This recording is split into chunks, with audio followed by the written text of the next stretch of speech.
ایک نیت سے کہ آج میں نے خوب نیکیاں کمانی ہے، شام تک میں نے خوب کمانا ہے، خوب کمانا ہے. دیکھیں اس فکر میں کتنی بڑی، پورا دین بند کر دیا اللہ پاک نے، پورا دین سے بند کر دیا ہے. تو قرآن ایک معجزہ خود ہے، خود بولتا ہے.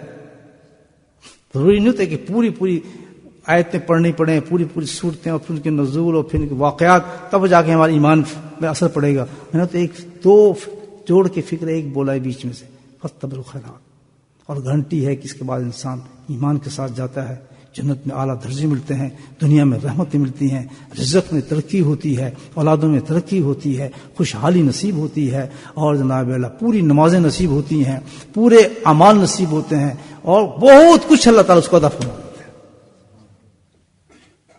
آخر میں نیت کر لے کہ میں نے کیا کرنا ہے، نہیں کمانی. ایک کرتے ہیں نا. اس میں دیکھیں، اس فکر میں غور سے سنیں کیا ہوا ہے. اللہ سبحانہ تعالیٰ اس فکر کے اندر دو پیغام دے رہے ہیں، دنیا کی نفی فرما رہے ہیں اور آخرت کی رغبت دے رہے ہیں. ہم اس کے اگینسٹ چل رہے ہیں. اس آیت کی یاد رکھیں، ہماری زندگی اس کے اگینسٹ ہے. اللہ فرما رہے ہیں کہ نیکیاں کمانے میں رغبت حاصل کرو، کوشش کرو، کماؤ، مقابلہ کرو. ہم مخالف چل رہے ہیں شیطان نفس کے ہاتھ میں آ کر.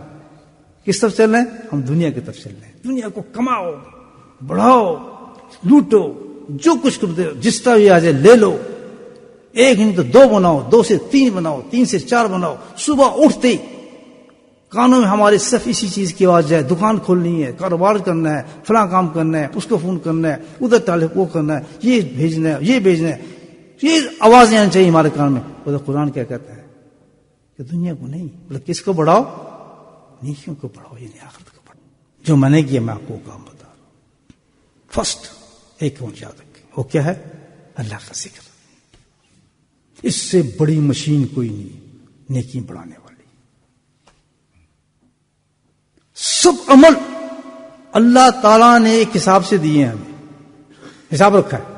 نماز 5 وقت، حج 1 دفعہ، روزے 30، یہ ایک حساب سے دیے سارے، بڑھنے نہیں دیے. لیکن جہاں اللہ نے ذکر کا وہاں کثیرا پورے قرآن میں آئے. ذکر کرنا ہے، ذکر کرنا ہے. کس سے کرنا ہے؟ اونچا بولے، دل سے. سبحان اللہ. اب سمجھیے میری بات. یہ چھوڑ دیں ہاتھ والے، کیوں؟ ہم نے نیکیاں کمانی ہیں. اب یہ تو بہت نیچے والی معاملات ہیں. تسبیح پکڑ کر اللہ اللہ کر، یہ کیا معاملہ ہوگا؟ تسبیح والے نہ بنے، دل والے بنے، دل والے بنے. کوئی نقش بندی ہو اس سے کہیں مجھے بتائیں کیسے کرنے، وہ آپ کو سکھا دے گا. اس کے بغیر تو چارہ ہی نہیں. یہ تو ایسی زبردست چیز ہے کہ یہ تو بھائی اس کا تو اسی وقت ثواب نقد، اور اس کا ثواب کو کوئی مقابلہ نہیں ہے. یہ جو عمل بتا رہا ہوں نا، اس کا تو کوئی مقابلہ نہیں ہے. دنیا بشارتیں جنت کی، وہ جنت کو چھوڑو بھائی، دنیا بشارت کیا مل رہی ہے؟ اللہ کہتا ہے یہ نہیں کہتا تو مجھ سے محبت کر رہا، اللہ کہتا ہے میں تجھ سے محبت کر رہا ہوں. عجیب چیز دیکھیں آپ، یہ کیا عمل ہے؟ ارے سب بھی کیا، اب یہی کو بھی ہے، دیکھو یہ بڑا پیارا آدمی، یہ تو اللہ سے محبت کرتے، یہی نا سمجھ درجہ ہمارے سامنے. وہاں تو یہ کہا جائے چھوڑو اللہ کو، اللہ سے محبت کر رہا ہے. بہت آسان عمل، بہت آسان. بتا دوں بھائیو، قل ان کنتم تحبون اللہ فاتبعونی یحببکم اللہ. اللہ اس کو کہتے ہیں سنت رسول صلی اللہ علیہ وسلم میں چلنا، جس کو آج ہم کہتے ہیں کرو تو فائدہ، نہ کرو تو فائدہ. یہ ہمارا سٹینڈرڈ بنا دیا جس سے دین ہے سارا. اللہ اکبر. کوئی سنت نبی پاک کی چھوٹی نہیں ہے. خبردار، یہ بہت بڑی تحقیر ہے، ایسا سمجھ. ہر سنت جو ہے وہ اللہ کے قریب کرتی ہے، ہمیں اللہ کا محبوب بناتی ہے. دوسرا کہ صبح سے لے کے شام تک 2 طریقے ہیں.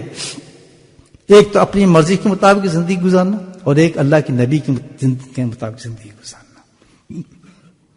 آپ اٹھے صبح، اٹھ گئے، رک جائیں. آپ کہتے ہیں نبی پاک کیسے اٹھتے تھے، بس اتنا کام کرنا ہے. سبحان اللہ، کیا مشکل ہوئی؟ اٹھنا وہ بھی، اٹھنا وہ بھی ہے. فرق کیا ہو گیا کہ ہم فالو کر رہے ہیں کس کو؟ اپنے نبی پاک کو فالو کر رہے ہیں. دوسرا کہ ہم اپنے شیطان کو فالو کر رہے ہیں. اٹھ گیا، آپ کو کچھ کوئی فائدہ ہوا؟ لیکن جہاں بیٹھ کے آپ نے سوچا کہ میں اب یہاں دیکھنا ہے کہ سرکار دو سم کس طرح اٹھتے تھے، آپ کے اٹھنے کا انداز کیا تھا، یہ آپ کی عبادت عظیم بن گئی. برکتیں آ گئی، شیطان غائب ہو گیا، اللہ نے اپنا محبوب بنا لیا، دن کا سٹارٹ ہی ایسا ہو گیا کہ تو اللہ کا ولی بن کے نکل رہا ہے.